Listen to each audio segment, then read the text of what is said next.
ஐயனார்த்தன வீட்டில் எல்லாருமே இப்போ ரொம்ப சந்தோஷமாக இருக்காங்க. அடுத்தடுத்து நல்ல நல்ல விஷயங்களாக நடந்துட்டுருக்கு. இந்த ஹாப்பினஸ் எப்பவும் இப்படியே இருக்கணும்னு நினைக்கிறவங்க நம்ம வீடியோவை லைக் பண்ணிவிட்டு நம்ம சேனல் இன்னும் சப்ஸ்கிரைப் பண்ணாதவங்க சப்ஸ்கிரைப் பண்ணிக்கோங்க. ராமும் சோழனும் ஹனிமூன் ட்ரிப்புக்காக கிளம்பி போகிறாங்க. அப்போது பாண்டி இருந்துட்டு, டே என்னடா கடை ஓப்பனிங் பண்ணிட்டு போகலான்னு நினச்சினே, அதுக்குள்ளே கிளம்பிட்டீங்களா 2 பேரும் அப்படிங்கிறாங்க. அப்போது சேரன் இருந்துட்டு, எப்போ ஓப்பன் பண்ணி வச்சுட்டு போனால் லேட் ஆயிருமா அப்படிங்கிறாங்க. அப்போ அது ஒன்றும் பிரச்சனை இல்லைண்ணே அப்படின்னு எல்லாம் சொல்கிறாங்க.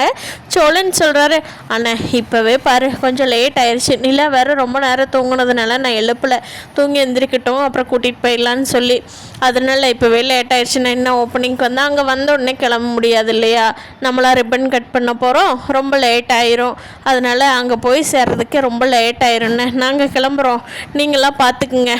நிலா நம்ம ஃபோன் பண்ணி வானதிக்கு விஷ் பண்ணிடலாமா அப்படின்னு சோழன் கேட்கவும், சரி சோழன் அப்படியே பண்ணிக்கலாம் அப்படின்னு சொல்லிட்டு சோழனும் நிலாவும் ஹனிமூன் ட்ரிப்புக்கு கிளம்பிடுறாங்க. நிலா சோழன் கூட அவ்வளோ அட்டாச்மெண்ட்டாக ரொம்ப மனசு விட்டு 2 பேரும் ஜாலியாக பேசிகிட்டே பிடிச்சதை சாப்பிட்டுட்டு பிடிச்ச இடத்துல நின்று ஃபோட்டோ எடுத்துக்கிட்டு செமையாக என்ஜாய் பண்ணி போகிறாங்க. அப்போ நிலா கேட்குறாங்க, சோழன் நம்ம எங்கே போகிறோம் இப்போ அப்படின்னு. ஓ, அது தெரியாமத்தான் மேடம் இன்ன வரைக்கும் என் கூட வந்தீங்களா, என் நம்பி இவ்வளோ தூரம் வந்துட்டேன், நான் எங்கே கூட்டிகிட்டு போவேன்னே உனக்கு தெரியலையா அப்படிங்கிறாங்க. என்ன சோழன், உங்களை நம்பி என்னோட வாழ்க்கையே கொடுத்துட்டேன், நீங்கள் எங்கே கூட்டிகிட்டு போயிடுவீங்க என்ன அப்படின்னு சொல்லி நிலா கேட்கவும், சோழனுக்கு ஐயோ என் பொண்டாட்டிக்கு என் மேலே இவ்வளோ பாசமா, இவ்வளோ நாள் இந்த பாசத்தை இந்த 1 வருஷமாக எங்கே தான் வச்சுருந்தியோப்போ அப்படின்னு சொல்லிட்டு நிலாவும் சோழனும் பயங்கர ஹாப்பியாக போயிட்டே இருக்காங்க. கொடைக்கானல் போயிட்டு அதில் சவாரி, படகு சவாரி அதெல்லாம் என்ஜாய் பண்ணிவிட்டு அங்கெல்லாம் கொஞ்சம் பார்த்துட்டு அடுத்த நாள் நம்ம மூணாறு கிளம்பி போய் அங்கே 2 நாள் ஸ்டே பண்ணிவிட்டு அப்புறமா சென்னை வர போகிறோம் அப்படிங்கும். வா சூப்பர் பிளேஸ் சோழன் அப்படிங்கிறாங்க. ஆமாம் உனக்காக பார்த்து செலக்ட் பண்ணியிருக்கேன், அப்புறம் போகிற வழியில் இங்கே எதுக்கு கூட்டிகிட்டு இருந்தேன், நான் டூரே வரமாட்டேன்னு சொன்னேன்ல அப்படின்றதம்மா அப்படிங்கிறாங்க. என்ன சோழன் விளையாடாதீங்க அப்படின்னு சொல்லி நிலா ஒரு மூமெண்ட்டையும் ரொம்ப என்ஜாய் பண்ணிட்டு வர்றாங்க. இங்கே நம்ம வானதியோட கடை சூப்பராக ஓப்பனிங் ஆயிடுச்சு. பாண்டி பார்த்து செய்கிறாரு.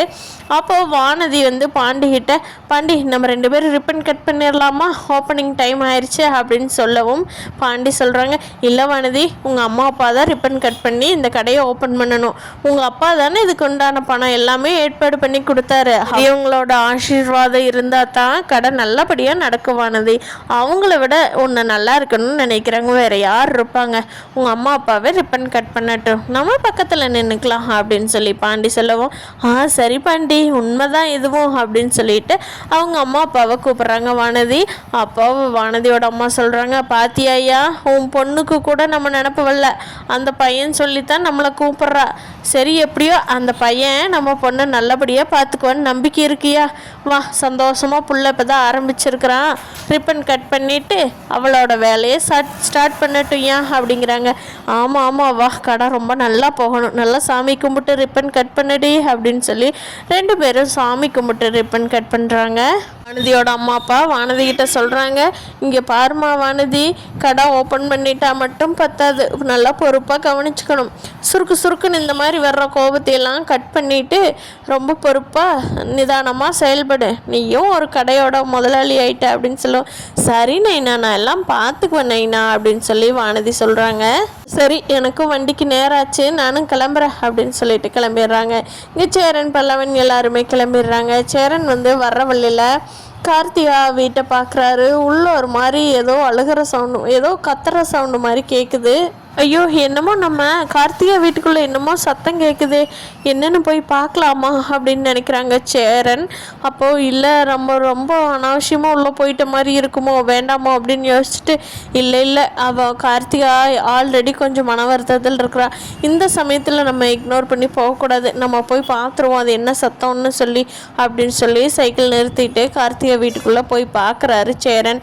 அங்கே பார்த்தா கார்த்திகாவை ஓங்கி அவங்க அம்மா அடின்னு அடிக்கிற மாதிரியே போட்டு தட்டிக்கிட்டு, ஏண்டி இப்படி பண்ணுற, ஏண்டி நான் இப்போவே உயிரோடு இருக்கிறது உனக்கு பிடிக்கலையாடி, ஏண்டி இப்படியெல்லாம் கொடுமை பண்ணுற எங்களையா அப்படின்னு சொல்லி அழுதுகிட்டு இருக்காங்க. கார்த்திகாவும் அழுதுகிட்டே நின்றுக்கிட்டு இருக்காங்க. அப்போ சேரன் ஓடி போய், அத்தை என்னாச்சு, எதுக்கு கார்த்திகா வெடிக்கிறீங்க, என்னாச்சுங்க அத்தை அப்படிங்கிறாங்க. இங்கே பாரு சேரா, இவ சூசைட் பண்ணிக்க போகிறா அப்படிங்கிறாங்க. என்ன அத்தை என்ன சொல்கிறீங்க, ஏன் கார்த்திகை என்ன பண்ணுன அப்படிங்கிறாரு சேரன். அப்போ அவங்க அத்தை சொல்கிறாங்க, இங்கே பாரு தம்பி, அவன் வந்து இனிமேல் வாழ மாட்டேன்னு சொல்லி டிவோர்ஸ் தான் சைன் பண்ணணும். அப்படி நீ சைன் பண்ணலை உன்னை என்ன பண்ணுவன்னே தெரியாது அப்படின்னு சொல்லி ரொம்ப மிரட்டுறான். அதுவும் இல்லாமல் நீ எனக்கு இவ்வளோ லட்சம் கொடுக்கணும் அவ்வளோ லட்சம் கொடுக்கணும் அப்படின்னு சொல்லியிருக்கான். அதை கேட்டுட்டு இவ பேசாமல் அமைதியாக இருக்க வேண்டியது தானே, அவனே ஆகாதுன்னு ஆயிப்போச்சு. அதுக்கப்புறம் எனத்துக்கு அவனை பற்றி யோசிச்சுட்ருக்கணும். அவன் சொல்லிட்டான்னு சொல்லி நம்ம இனிமேல் இருந்தோம்னா ஆல்ரெடி நம்ம அம்மா அப்பா போட்ட நகை எல்லாமே கொண்டு போய் அவனுக்கு கொடுத்தாச்சு. அவங்க வீட்டில் இருக்கிறவங்களாம் அதை அடகு வச்சு வட்டி கட்டிட்டாங்க. இனிமேல் அந்த நகையும் நம்மளுக்கு வராது. நம்மனால நம்ம அம்மா அப்பாவுக்கும் ரொம்ப கஷ்டம். இன்னும் பணம் கேட்குறா. அதையெல்லாம் நம்ம கொடுத்தா தான் டிவோர்ஸ் கொடுப்பேன்னு சொல்கிறான். இல்லைனா நான் உன்னை எதுவுமே முன்னேறவே விடமாட்டேன், வாழ்க்கையில் அடுத்த அடி எடுத்து வைக்க விடமாட்டேன்னு சொல்கிறா. அதனால் நம்ம இருந்தோம்னா நம்ம அம்மா அப்பாவுக்கு தான் ரொம்ப கஷ்டம் அப்படின்னு சொல்லி சூசைட் பண்ணிக்க போயிட்டாச்சாரா. இவளை நான் வச்சுட்டு என்ன தான் பண்ணுறது, இவளுக்காகத்தான் நாங்களே வாழ்ந்துட்டுருக்குறோம். இவ எங்களுக்கு சிரமம் கொடுக்கக்கூடாதுன்னு பண்ணலாம். புத்தி கிதி கெட்டு போச்சா என்ன? எவ்வளோ நல்ல பிள்ளையா, நல்லா யோசிச்சுக்கிட்டு நல்லா அறிவாளியாக இருந்தா. ஐயோ பாவம், அவளை சொல்லி தப்பில்லை. நாங்கள் கொண்டு போய் அவனோட கழுத்தில் அடமானம் வச்சுட்டு வந்தால் எங்கள் பொண்ணை கழுத்தை நீட்டி அப்புறம் அவள் தான் என்ன பண்ணுவோம் அப்படிங்கவும் சேரனுக்கும் பாவம் அழுக வந்துடுது. கார்த்திகா அமைதியாக இரு கார்த்திகா, இப்படியெல்லாம் முடிவு எடுக்கக்கூடாது. எல்லாருமே ஒரு பிரச்சனைக்கு தீர்வு சூசைடு தானே எல்லாருமே போனால் இந்த ஊர் உலகத்தில் யாருமே இருக்க மாட்டாங்க கார்த்திகா. எல்லாத்துக்கும் பெரிய பெரிய கஷ்டமெல்லாம் வரத்தான் செய்யும். அதுக்காக சூசைட் பண்ணிட்டு போக முடியுமா? இனிமேல் இப்படி ஒரு முடிவு எடுக்கக்கூடாது கார்த்திகா அப்படின்னு சேரன் வந்து கார்த்திகாவுக்கு அட்வைஸ் பண்ணுறாங்க.